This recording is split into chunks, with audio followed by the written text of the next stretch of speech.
sais qui je suis en Christ, ce que j'ai en Christ, ma valeur en Christ.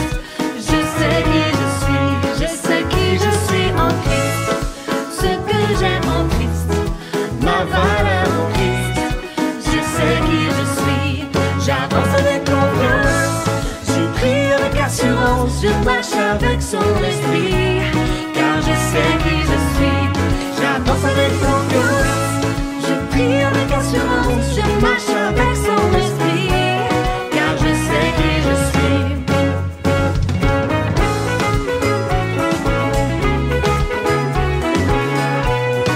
Je sais qui je suis.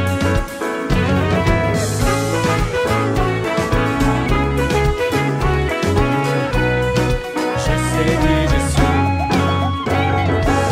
Nous sommes une génération choisie pour incarner son amour infini. Les promesses de Dieu sont faites pour être saisies, en nous elles prennent vie. Nous sommes les fils et les filles du roi, héritiers, citoyens du ciel. L'ennemi de nos âmes a perdu tous ses droits, tout ça est bien réel. Je sais qui je suis en Christ, ce que j'ai en Christ, ma valeur en Christ. Je sais qui je suis, je sais qui je suis en Christ, ce que j'ai en Christ, ma valeur en Christ. Je sais qui je suis, j'avance avec confiance, je prie avec assurance, je marche avec son esprit, car je sais qui je suis, j'avance avec confiance, je prie avec assurance, je marche avec son esprit, car je sais qui je suis. Je suis aimé, je suis accepté, oh, je suis lavé, je suis pardonné. J'avance avec confiance, je prie avec assurance, je marche avec son esprit, car je sais qui je suis. J'avance avec confiance, je prie avec assurance, je marche avec son esprit, car je sais qui je suis. Qu'importe ce que l'on dit de moi, ce qui compte est comment Dieu me voit, ma valeur est en lui, car je sais qui je suis. Qu'importe ce que l'on dit de moi, ce qui compte est comment Dieu me voit, ma valeur est en lui, car je sais qui je suis. Oh, oh, oh, oh, je sais qui je suis. Oh, oh, oh, je sais qui je suis. Oh,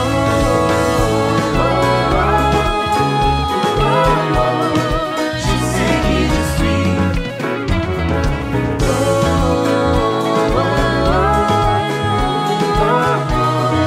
Je sais qui je suis.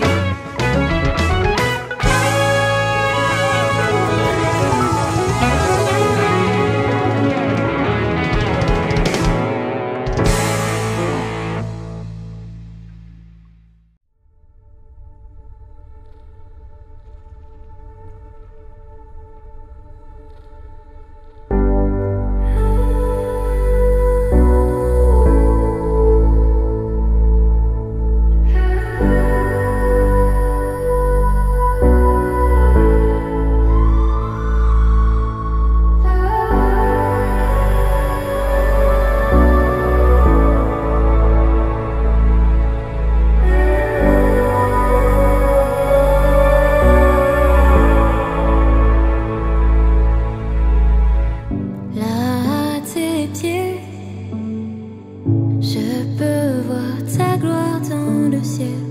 Là à tes pieds, je veux seulement chanter ton nom. Là à tes pieds, c'est là où je veux être. Jésus, tu es magnifique. Jésus, tu es Je veux seulement chanter qui tu es. Je veux seulement chanter. Saint, tu es saint, Saint Seigneur, tu es saint.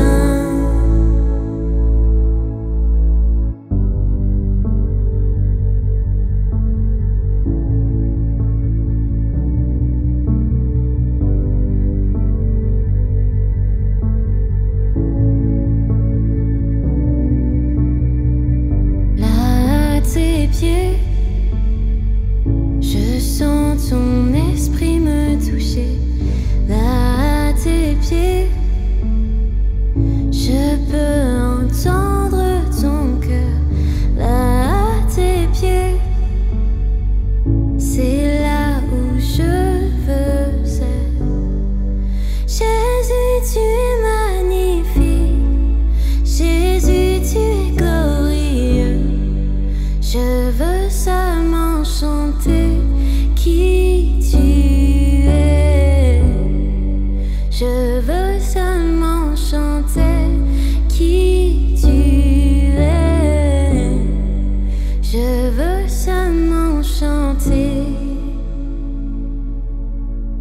Saint, tu es saint, Saint Seigneur, tu es saint. Saint, tu es saint, Saint Seigneur, tu es saint.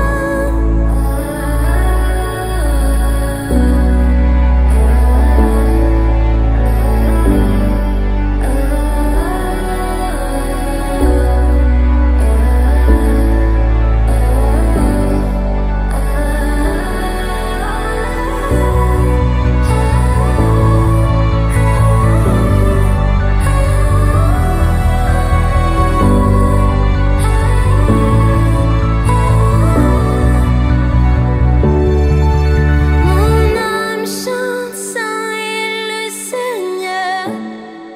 Saint est le Seigneur, mon âme chante, Saint est le Seigneur. Saint est le Seigneur, mon âme chante, Saint est le Seigneur.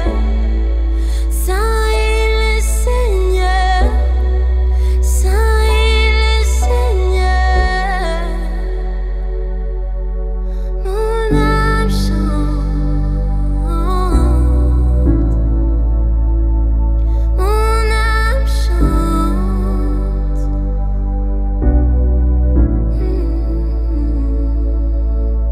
Saint, tu es saint, Saint Seigneur, tu es saint. Saint, tu es saint, Saint Seigneur, tu es saint.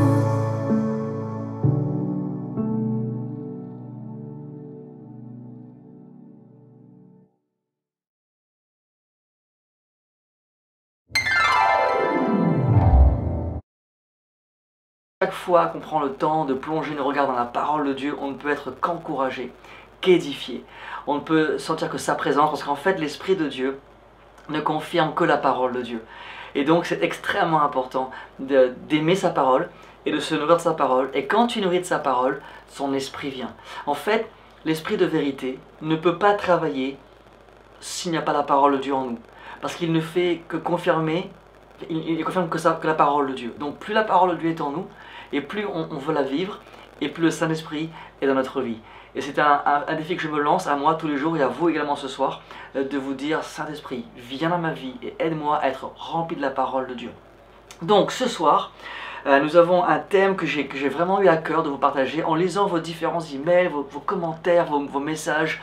Je me suis dit: Seigneur, il y a beaucoup de gens qui luttent en ce moment, qui sont dans le combat. Et Et je me suis rendu compte qu'il y a plusieurs principes de la parole de Dieu qu'on peut voir ensemble ce soir si ça vous dit.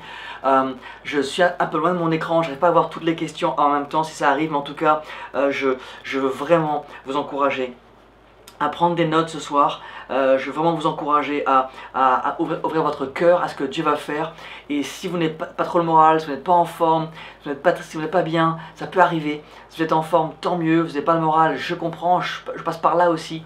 Mais ce que je fais quand j'ai pas le moral, je cours dans la présence de Dieu. Quand je suis attaqué, quand je suis sous pression, quand on me critique par exemple, ce qui peut arriver de temps en temps, je cours dans la présence de Dieu et je prends sa parole et j'essaie de voir comment est-ce que David ou Moïse ou Paul ou Pierre ont réagi, et bien sûr Jésus, comment est-ce qu'ils ont réagi face à l'adversité. Donc vous êtes prêts? Est-ce que vous avez une Bible? Avez-vous une Bible avec vous ou un téléphone sur lequel vous pouvez lire la parole de Dieu avec moi? Donc on commence, je vais lire pour vous 1 Samuel, chapitre 11 au verset 1, où il est dit: au printemps suivant, à l'époque où les rois ont coutume de partir en guerre, David envoya Joab et ses officiers en campagne, à la tête de toute l'armée. Ils ravagèrent le pays des Ammonites et mirent le siège devant Rabat, leur capitale. Mais David restait à Jérusalem. David était resté à Jérusalem.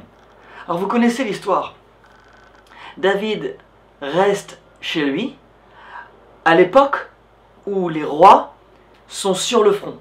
À l'époque où ces guerriers sont sur le front, David reste chez lui. Rappelez-vous que ce soir le thème c'est comment est-ce que Dieu va nous aider à transformer nos combats, nos conflits en grandes bénédictions.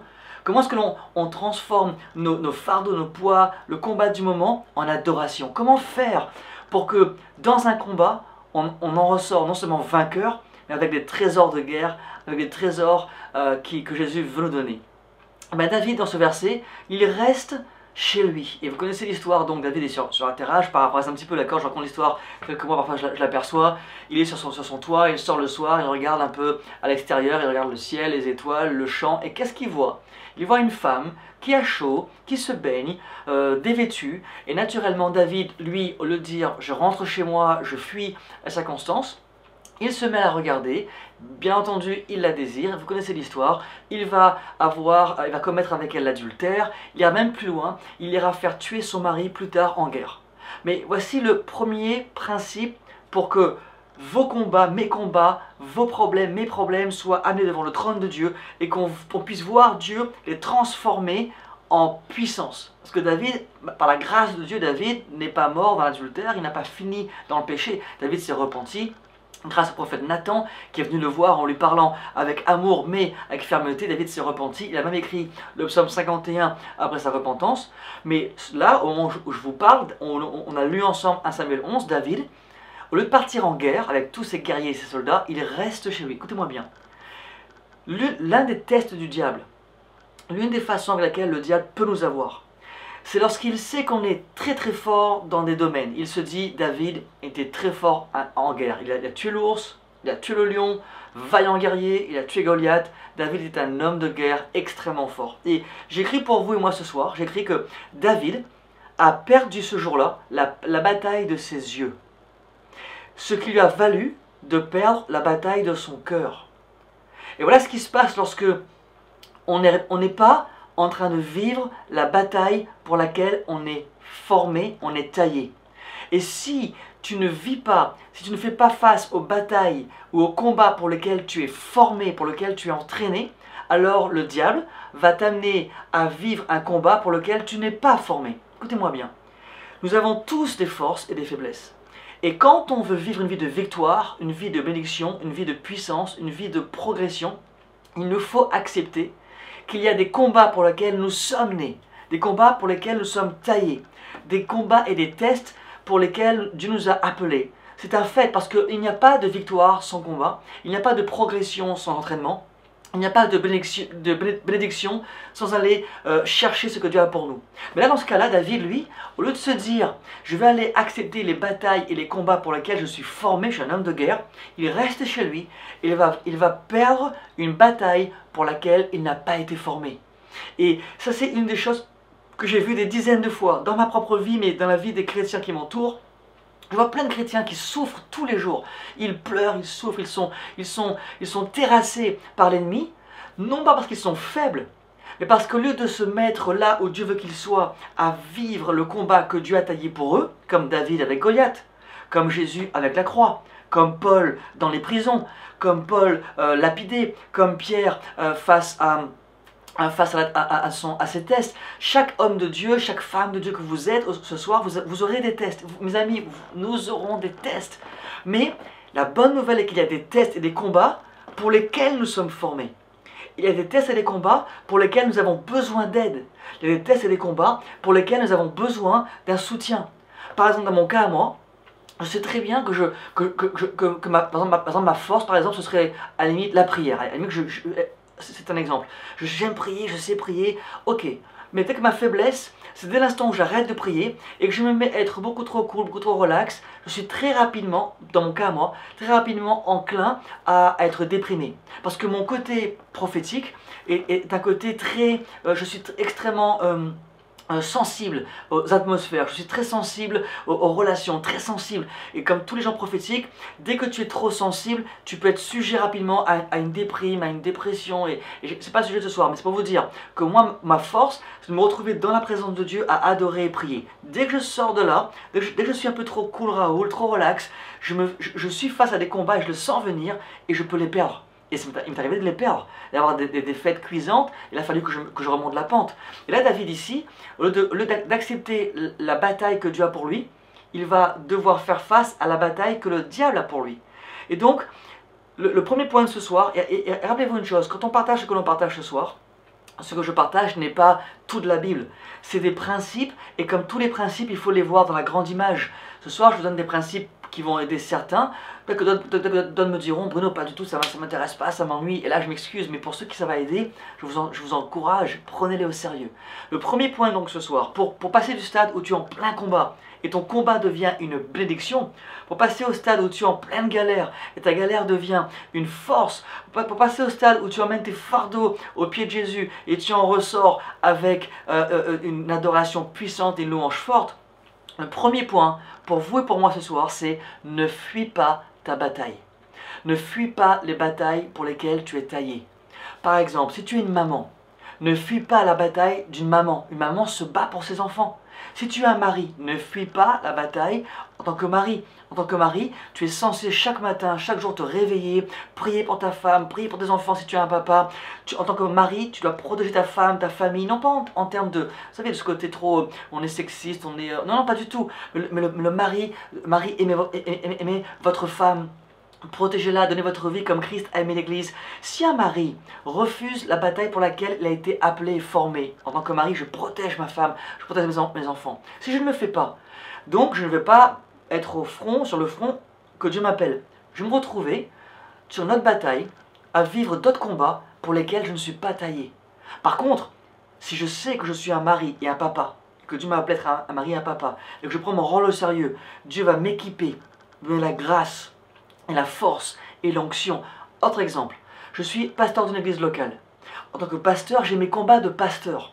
Si je les refuse, je les fuis, et que je reste tous les jours dans la télévision, je mange des frites, bon, seulement pas des frites parce qu'on jeûne, mais admettons, je mange des frites, je fais n'importe quoi. Je vais tôt ou tard être tenté par l'ennemi pour vivre un combat pour lequel je ne suis pas taillé. Et c'est comme ça que beaucoup de gens n'ont jamais de puissance ou de bénédiction, parce que au lieu de mener les combats pour lesquels ils sont taillés, pour lesquels ils sont appelés, comme David appelé au front pour être un roi qui fait une conquête, comme être un papa ou une maman qui se bat pour ses enfants, comme être un pasteur qui se bat pour son église locale, dès l'instant où je refuse les combats pour lesquels je suis appelé, je tombe dans le piège du diable et je vais devoir faire face à une bataille pour laquelle je ne suis pas taillé. Donc le premier point ce soir, ne fuis pas ta bataille. Mon ami, ce soir, je t'en supplie, tu veux avoir des victoires, lève-toi demain matin avec la passion et la puissance de Jésus.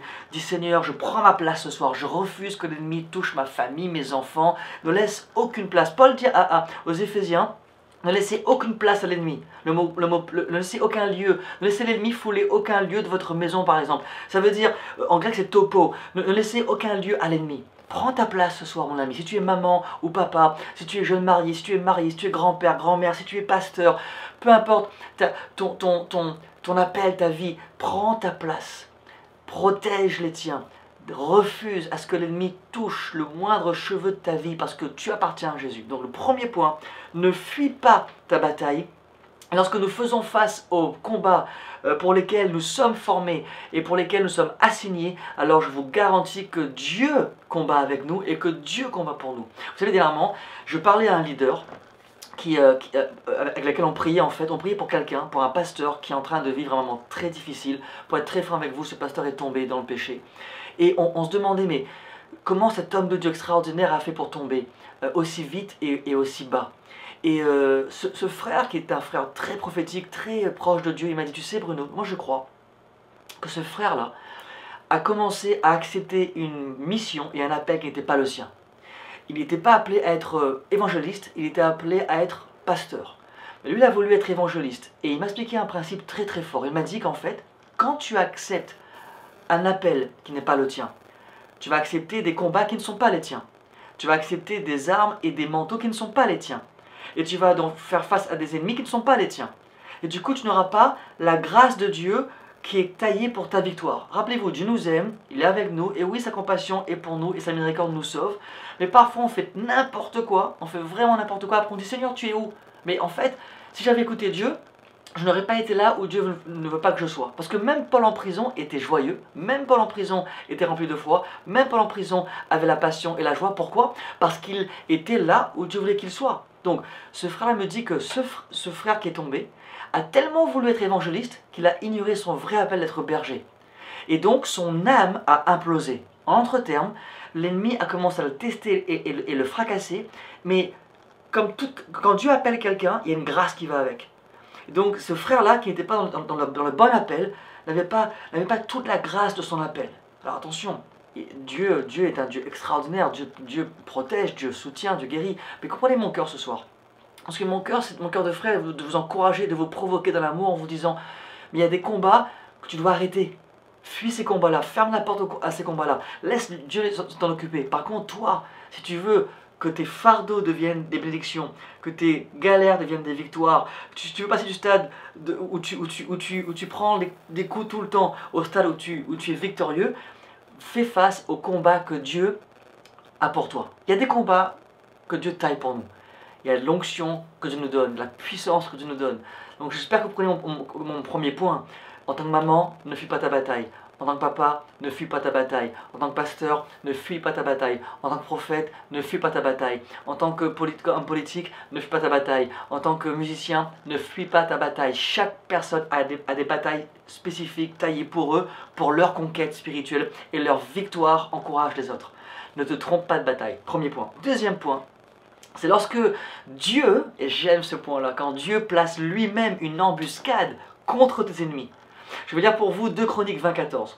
2 Chroniques 20-14, je ne sais pas, ouais, je ne l'ai pas écrit, mais on va lire ensemble. 2 Chroniques 20-14. Ça vous va? Tout le monde va bien?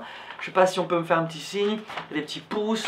Est-ce que vous êtes motivés, encouragés? Moi, j'avais tellement envie de vous voir là cette semaine, j'avais hâte d'être avec vous, de vous encourager, parce que moi, j'ai vécu ces choses-là. Mes amis, il y a des fois, en tant que pasteur, j'avais envie de démissionner.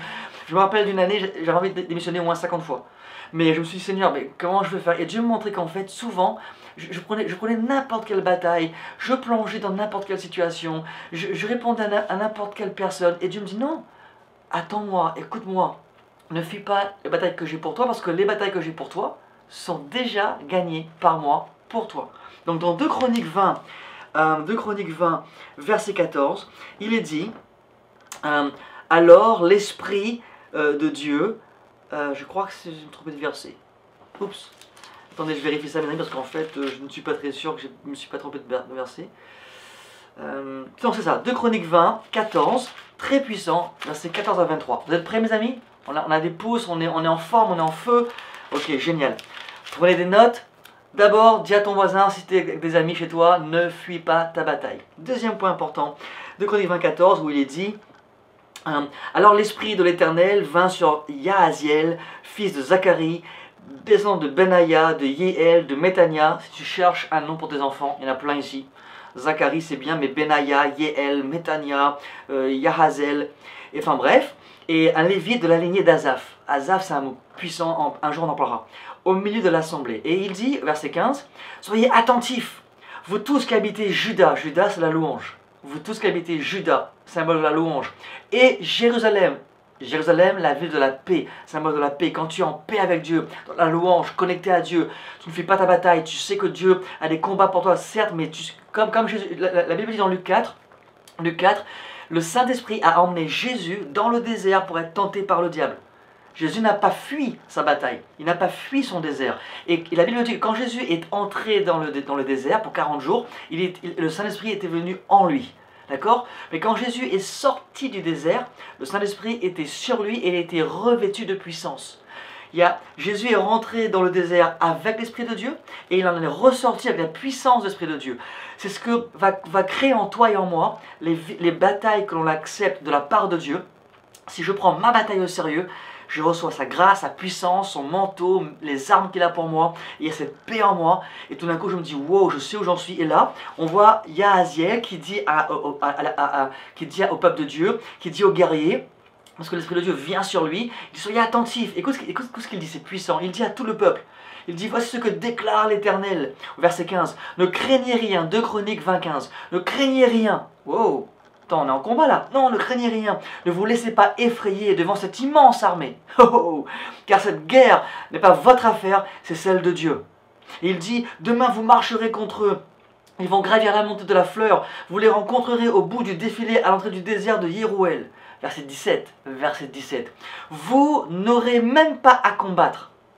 Contentez-vous de prendre position et de vous tenir là. Vous verrez, l'Éternel vous accordera la délivrance. Il est en train de dire, Dieu vous place devant l'armée ennemie. L'armée ennemie est là, c'est votre bataille, mais elle est taillée, elle a été façonnée par Dieu, ou en tout cas permise par Dieu, parce que Dieu sait que cette bataille-là, vous la gagnerez. Tu vois, il y a des choses parfois où l'ennemi vient nous mentir, il nous dit, tu vas perdre toutes les batailles. Tu es un perdant, tu n'as aucune puissance. Mais c'est faux, mes amis. Il y a des combats, parfois je les vois venir, je fais, ouh, ça, Dieu le permet, j'ai la victoire. Je ne me dis plus, mince, quel combat. Je me dis, mais quelle bénédiction vais-je en retirer? Quelle croissance vais-je en retirer? Si vous ne me croyez pas, lisez votre Bible dans 1 Corinthiens. Paul dit aux Corinthiens, dit, mes amis, les légères afflictions du moment, celles que Dieu permet dans ma vie, comme lui, il se dit, légères afflictions, prison, il a été lapidé, il a fait naufrage, il a été fracassé. Le gars te dit, eh ben, toutes ces légères afflictions, ces combats que Dieu me permet de vivre pour sa gloire, il crée en nous un plus grand poids de gloire. Les amis, quand vous acceptez d'être placé avec Dieu devant un combat que Dieu vous permet d'avoir, non pas pour vous briser, pas du tout. Il vous permet d'avoir ces combats pour que vous puissiez révéler quel genre de guerrier vous êtes. Sans Goliath, il n'y a pas de David. Il n'y a pas de David. David a été révélé à cause de l'ours. David a été réveillé faisant face au lion. David a été révélé faisant face à Goliath. Vous serez révélé en étant un enfant de Dieu plus que vainqueur, en faisant face au combat que Dieu a pour vous. Donc premièrement, ne fuis pas ta bataille.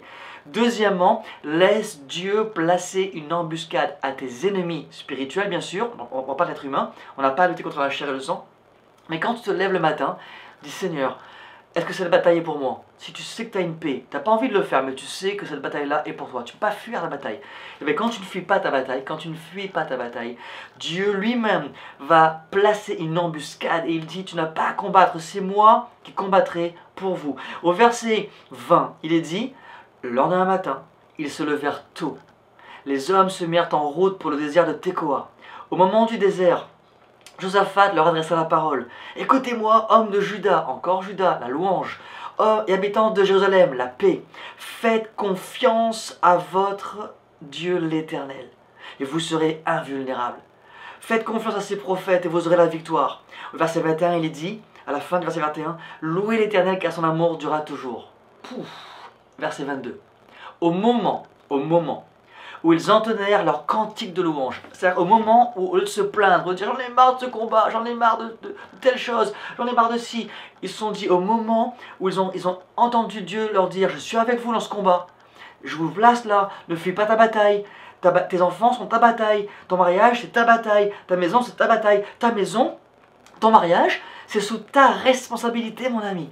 Dans mon cas à moi, mon église locale, en tant que pasteur, avec d'autres pasteurs de mon équipe, je ne suis pas tout seul, mais le peuple de Dieu que Dieu me confie, oui, ils sont à Dieu, ils appartiennent à Jésus-Christ, ils ne sont pas à moi. Je suis responsable de prier pour eux tous les jours. Un miracle chaque jour, je vous promets devant Dieu, depuis que j'ai eu cette mission, je prie pour vous tous les jours, parce que je considère la famille Un miracle chaque jour, non pas comme un groupe de gens dans le monde, mais comme ma famille spirituelle, comme des hommes et des femmes avec qui on communique. Et donc Dieu me dit chaque matin, je veux que tu pries, ou chaque soir, je veux que tu pries pour la famille Un miracle chaque jour. Et je prie pour vous tous les jours. Et je ne veux pas fuir cela. Quel genre d'amis, de frères, de leaders je serais si je fuyais cette bataille-là? Et quel genre de victoire on aurait si tous on fuit nos batailles? Donc 1, ne fuis pas ta bataille. 2, laisse Dieu placer une embuscade sur ton ennemi.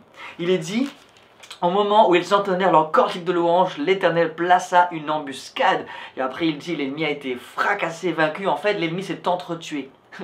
Quand tu cherches le cœur de Dieu, quand tu acceptes sa mission, quand tu acceptes tes propres batailles, pas celles que le diable t'envoie. Le diable t'envoie des batailles, tu l'ignores. Ignore le diable. Jésus a dit, je ne fais rien de ce que mon Père me montre. Jésus ne disait pas « Oh mince, Satan m'attaque, oh mince, il m'attaque ». Jésus n'avait pas les regards fixés sur ce que l'ennemi faisait. Jésus avait le regard fixé sur ce que le Père faisait. Donc, quand le Père te dit « Mon fils, cette bataille-là, tu ne peux pas la fuir. Tu ne peux pas fuir tes responsabilités.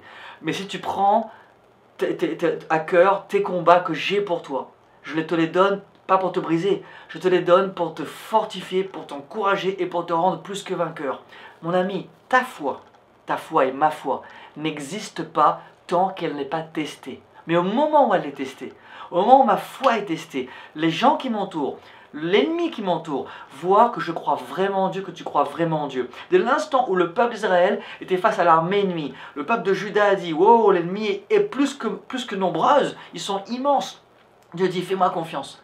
Je serai avec toi. C'est moi qui place l'embuscade. » Donc 4 points ce soir. Le premier point, ne fuis pas ta bataille. Le deuxième point, laisse Dieu tendre une embuscade à ton ennemi spirituel. Laisse-le s'occuper de la victoire. Toi, tu es à ta place, à ton poste, tu lui fais confiance. Numéro 3, l'embuscade que Dieu veut placer contre ton ennemi est libérée par ta louange et par ton adoration. Voici mon point. Tu te réveilles demain matin, parfois ou comme moi, parfois avec un fardeau, un poids, des douleurs, des attaques de l'ennemi, des critiques, peu importe, l'ennemi qui se déchaîne. Ou bien tu subis, ou bien tu te sers de toutes ces galères-là comme un fuel, comme de l'essence pour nourrir ton désir d'aller chercher Dieu. Le peuple d'Israël est face à l'ennemi. Contrairement à David, ce peuple-là n'a pas fui sa bataille. Il fait face à sa bataille, face à l'ennemi.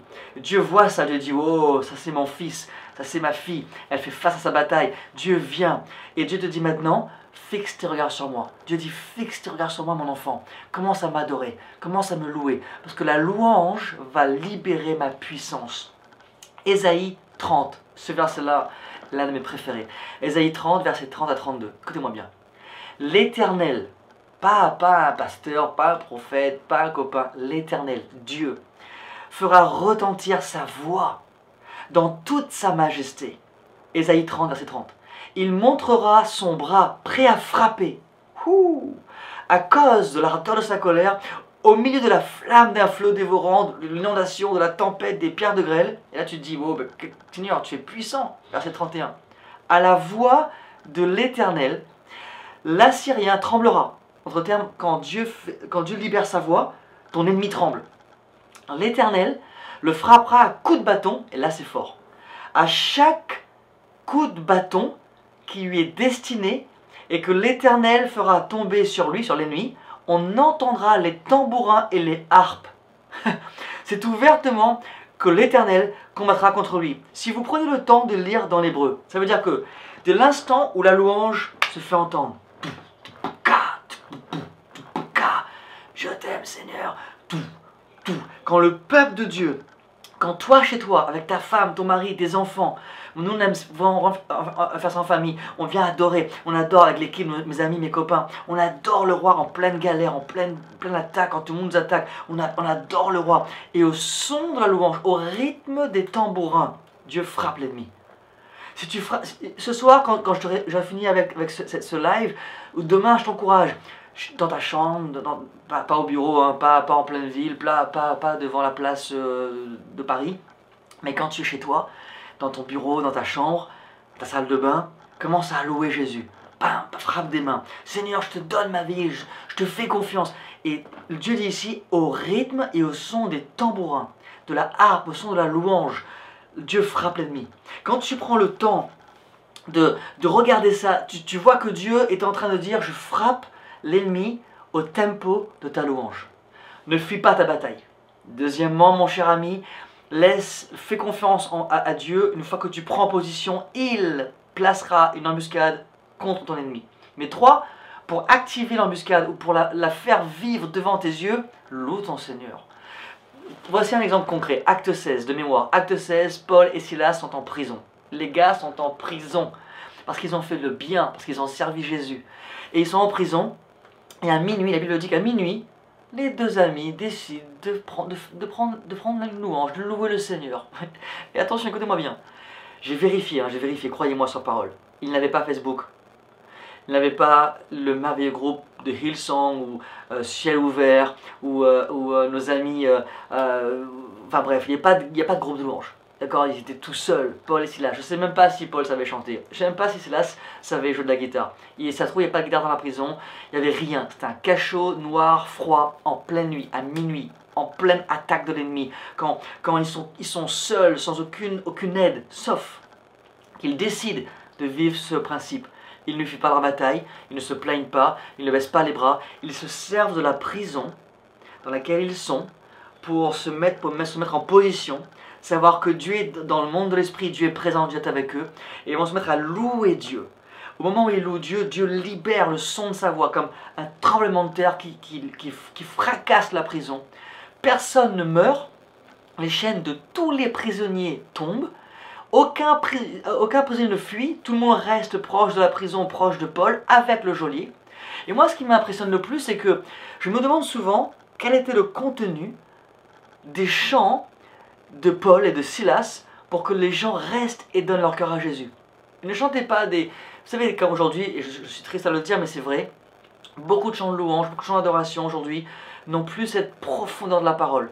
Je t'aime, tu m'aimes, j'ai besoin de toi, reste avec moi. Ouais, bon, ok mes amis, d'accord, mais où est cette louange qui est saturée de la parole, où les cieux proclament la gloire du ressuscité, tu vois, où tu prends les versets et tu chantes les versets, tu chantes la parole, tu chantes ce que Dieu chante à ton sujet, tu te mets à louer, et cette louange-là, elle active le bras de Dieu, elle active la main de Dieu, comme Paul et Silas, comme ces hommes et ces femmes qui n'ont pas eu peur de faire ce qu'il fallait faire. Donc, je ne sais pas si ça vous parle, faites-moi un petit pouce, ça vous parle, ça vous touche.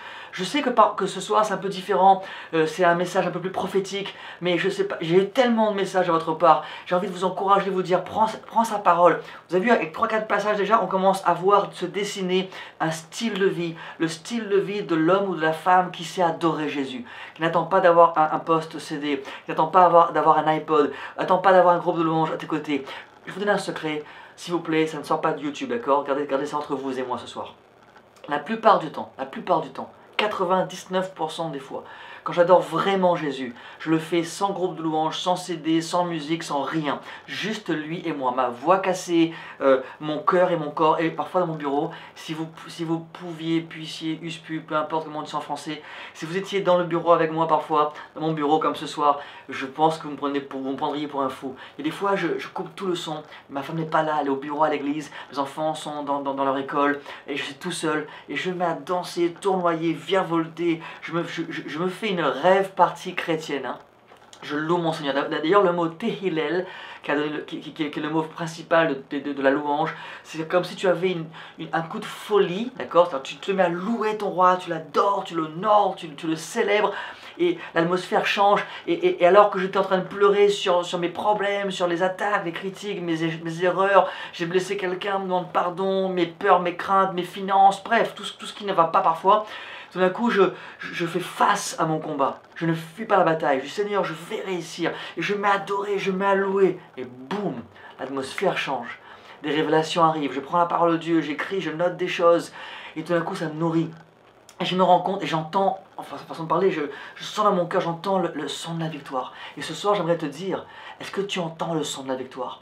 J'aimerais prier avec toi avant de finir ce soir, mais il y a un dernier point que je voulais partager, mais je vais m'arrêter là parce que je me rends compte on doit prier ensemble. Mais est-ce que tu comprends l'importance de venir devant le trône de Dieu et de ne pas fuir ton combat? Fais-moi un pouce ce soir si tu me dis, Bruno, je ne fuirai plus jamais ma bataille. J'aimerais voir ta main se lever et, avec un pouce, dire oui. Écris pour moi. Si vous êtes avec moi ce soir, dites-moi, Bruno, dites Seigneur, je ne fuis plus ma bataille. Écrivez, Seigneur, je ne fuis plus ma bataille. Le fait de l'écrire, c'est une proclamation.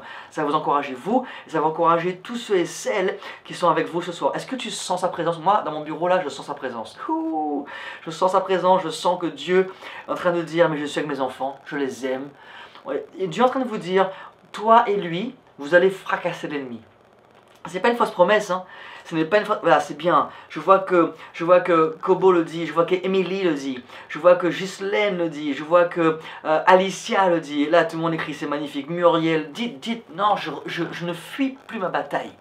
Tu dis avec moi, là, pas peine d'écrire maintenant, mais dis Seigneur Jésus, je te demande de m'aider à ne plus fuir ma bataille. Je sais que ce soir pour vous, c'est une révélation pour beaucoup d'entre vous.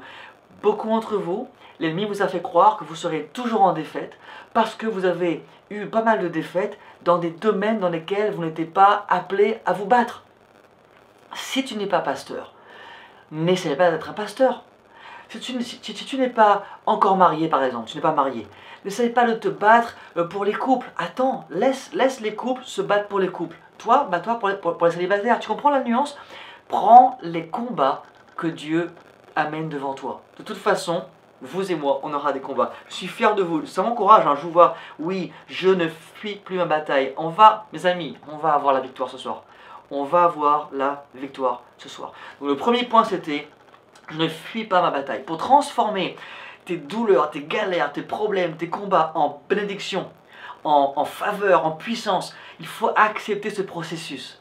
Ça veut dire qu'il faut que tu dises, Seigneur, oui j'avoue, voici mon combat, voici mon Goliath, voici le lion qui me fait face, voici l'ours auquel je fais face, voici l'armée ennemie qui m'environne, voici, et tu acceptes que ce combat-là, il est là, tu ne peux pas le fuir, arrête de faire l'autruche, arrête d'avoir peur, arrête de te cacher, tu es plus que vainqueur ce soir. Deuxièmement, tu te dis, ok Seigneur, je vais me positionner devant l'armée ennemie, devant l'ennemi qui me fait face, je vais rester droit, non pas parce que je veux être prétentieux et être plein d'orgueil, pas du tout, je vais me tenir devant le trône de la grâce, me tenir en Christ pour faire face avec Jésus à mon combat. Ça peut être aussi une... Tu sais, dernièrement, je pensais à David. David, quel homme de Dieu extraordinaire. Ok, il a fait un paquet de bêtises, il a fait des grands péchés, mais quand même, quel homme extraordinaire. Un homme selon le cœur de Dieu. Rappelez-vous cela. Un jour, je prêcherai là-dessus si vous le souhaitez, mais ça m'a beaucoup touché moi. David est rejeté par Israël, surtout par le roi Saül. Donc il fuit pour sa vie. Et je ne sais pas si vous avez déjà fui pour votre vie, littéralement ou même dans l'esprit. Moi, il m'est arrivé de le faire, de fuir pour ma vie. Et David se retrouve dans une cave. Et moi, je lis l'histoire, et dans la cave, la Bible dit que 400 personnes démoralisées, endettées, en colère, énervées, fracassées, viennent rejoindre David dans la cave. Donc le gars, déjà, il est démoralisé. Le gars, il est tout seul, il a ses propres combats, mais en plus, Dieu lui amène des gens qui ont aussi leurs combats. Là, je me suis dit, Seigneur, pourquoi une cave? Pourquoi pas une prairie? Pourquoi pas tu vois, un hôtel, peu importe, une cave. Et un jour je priais et Dieu me dit, parce que tu sais, avant que David puisse libérer un son qui amène la guérison autour de lui, Il fallait qu'il entende le propre son de son chant, de ses psaumes, de sa victoire. Et la cave amplifie les sons. Avez-vous déjà été dans une cave, une vraie cave naturelle, avec un ruisseau qui coule en souterrain? Si vous faites « pow », tu entends « pow ». Si une goutte tombe, tu entends la goutte qui tombe et l'écho de la goutte. Tout ça. Et je me suis dit, waouh, c'est vrai.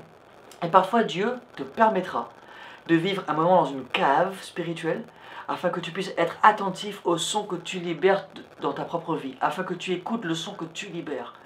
Et quand tu entends le son que tu libères, si ce son que tu libères t'encourage, il va encourager les autres.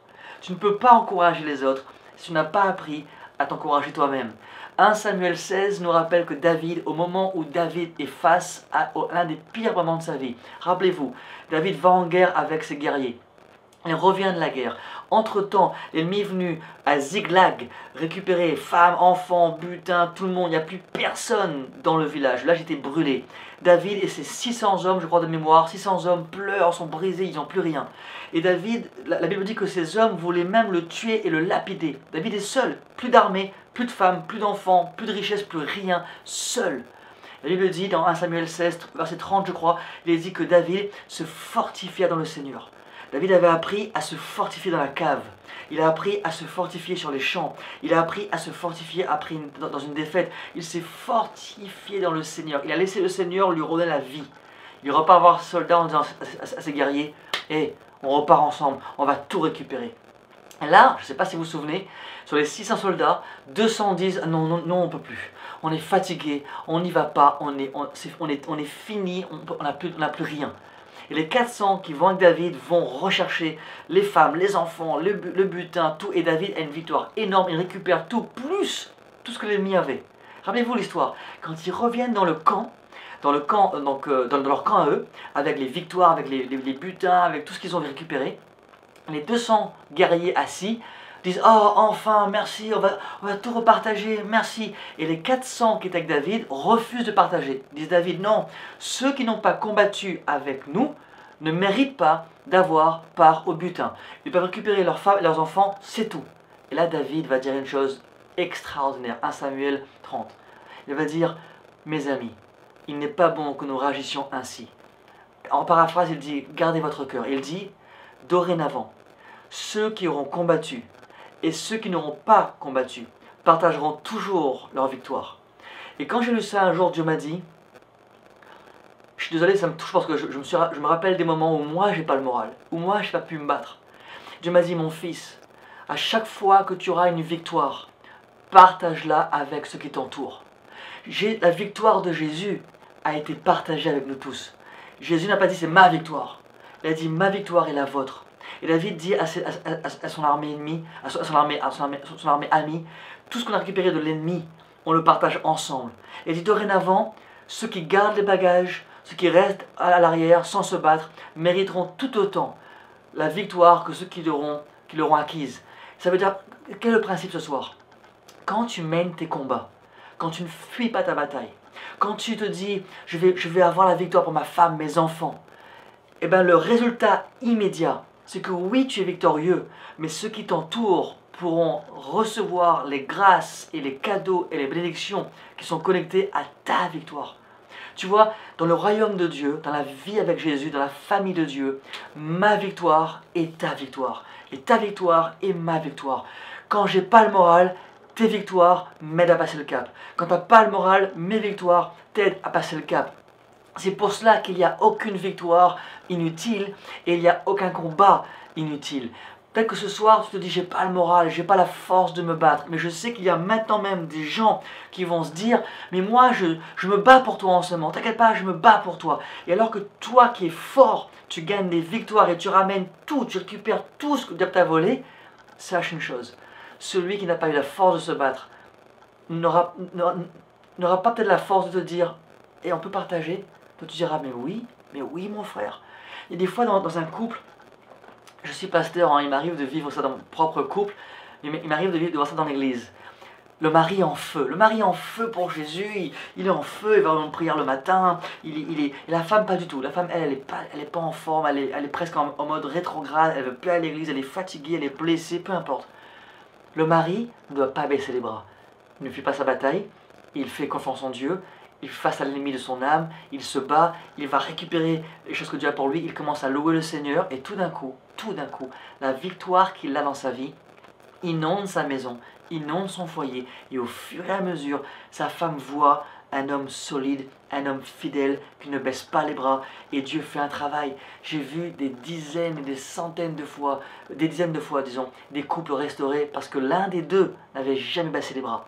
Et l'autre de dire ouais t'es pas en feu, arrête, repens-toi. Au lieu de juger la personne, il a dit mais ma chérie, mes victoires sont les tiennes.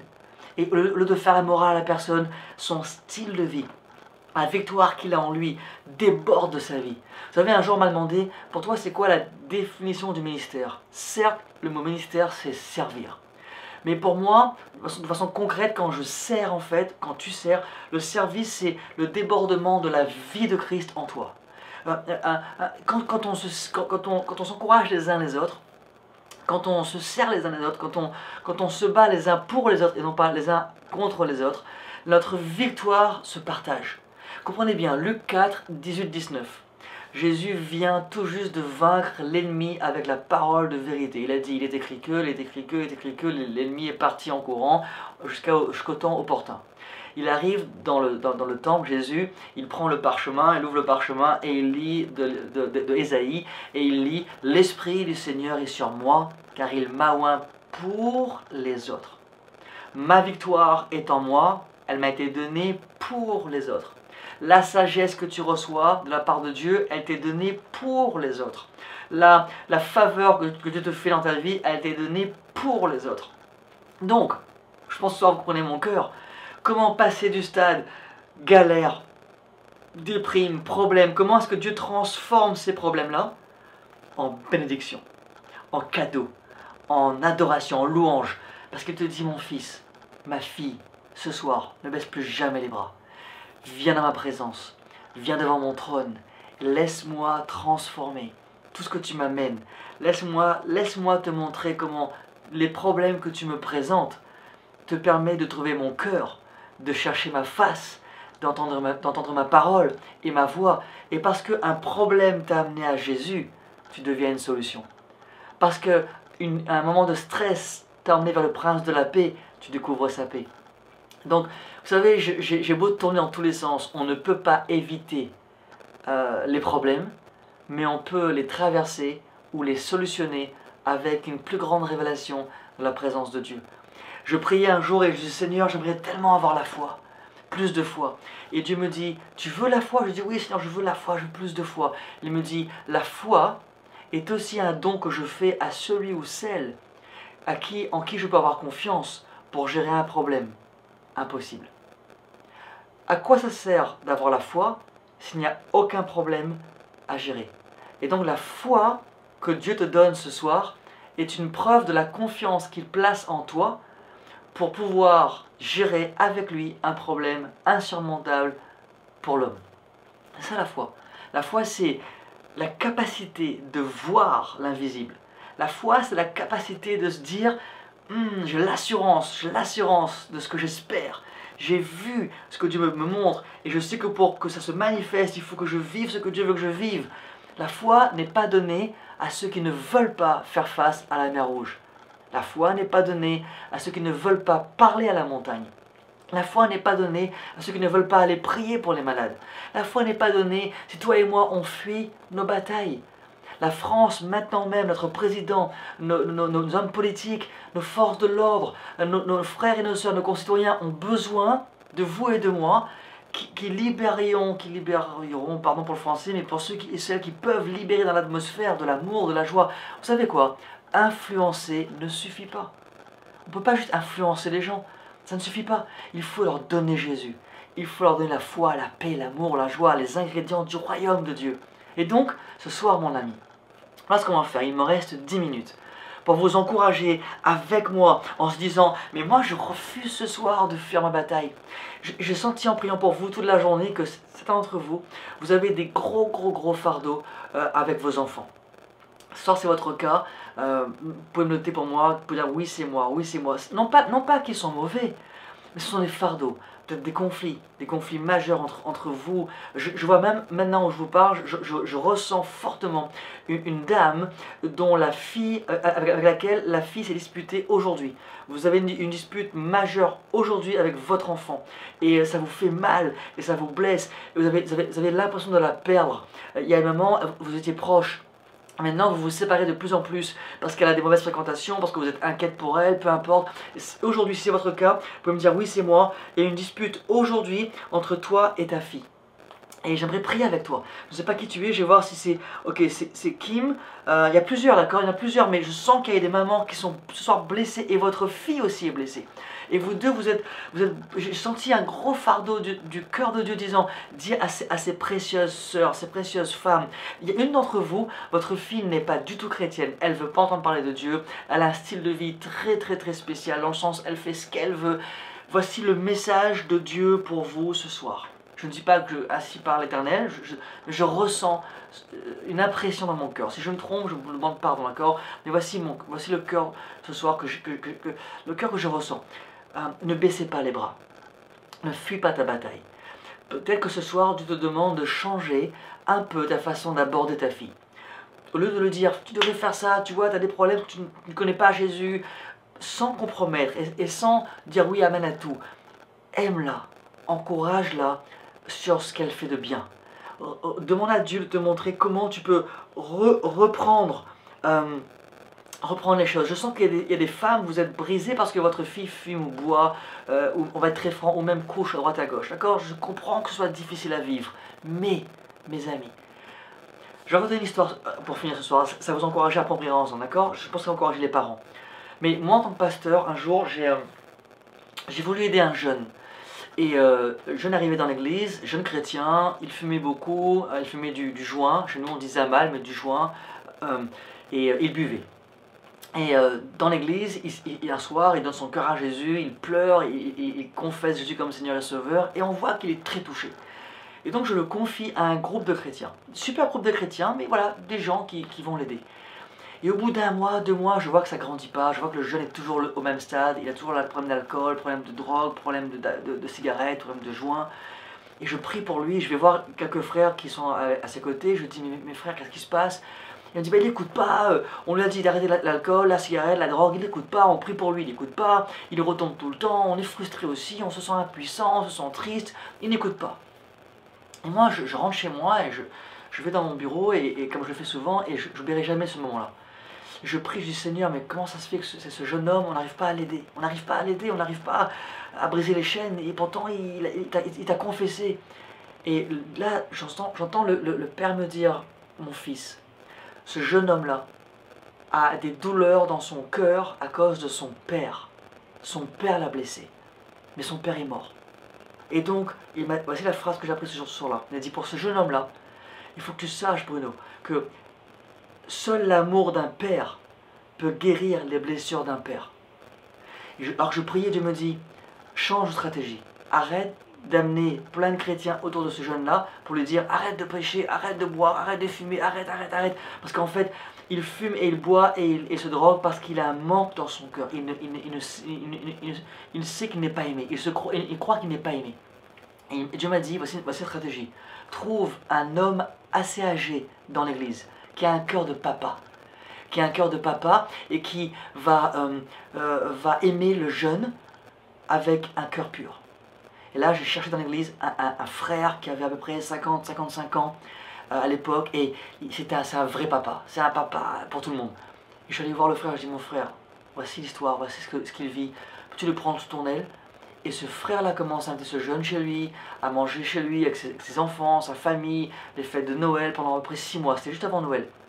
Fête de Noël, au bout de 4 mois, j'ai commencé à voir un changement radical. Ce jeune homme a changé radicalement. Il s'est marié par la suite, il a des enfants aujourd'hui. Voici mon point. À tous les mamans qui souffrent, qui ont des disputes, qui ont des galères avec vos enfants, peut-être que le temps est venu pour vous, pour une saison, de ne pas forcément dire boire c'est mal, mais de le dire. Fumer c'est mal, c'est pas bien, mais de le dire. Ne zoomez pas, ne vous focalisez pas sur ce qu'ils font de mal. Essayez de vous dire, Saint-Esprit, Esprit de Dieu, Esprit Saint, montre-moi quelles sont les portes d'entrée pour que ton amour se déverse dans le cœur. C'est pas un compromis. Voici l'histoire, la femme adultère est ramenée en pleine place publique. Elle a été prise en flagrant délit d'adultère. Et Jésus lui dit, hé, va et ne pêche plus. Mais avant de lui dire ça, là, il a expliqué à tout le monde par ses symboles et sa gestuelle et son silence, personne n'est parfait. Nous péchons tous. Ce n'est pas dire tout le temps ce qui est mal qui change les gens. C'est de dire comment Dieu peut les remplir d'amour. Donc ce soir, j'aimerais prier avec tous ceux et celles qui vont être remplis d'amour, d'un amour nouveau pour vos enfants. Je sais que c'est pas facile pour vous. Je vois vos phrases, je vois que vos filles, votre fille, surtout vos enfants souffrent beaucoup parce que l'ennemi a mis sa main. Mais je vous dis également, si moi j'ai pu être touché par Jésus, mes amis, un jour je passerai un peu de temps à vous raconter mon témoignage. Mais moi, si je peux être touché par Jésus, et tout le monde peut être touché par Jésus. Donc, on va prier ensemble ce soir. Si ça vous dit ce soir, je vous demande de quelques secondes, là où vous êtes chez vous, fermez vos yeux. Là où vous êtes, ferme tes yeux. Je vais juste prier avec toi ce soir. Et je vais prier maintenant même dans le nom de Jésus-Christ, le seul capable de changer les cœurs, de toucher les cœurs. Saint-Esprit, Esprit de Dieu,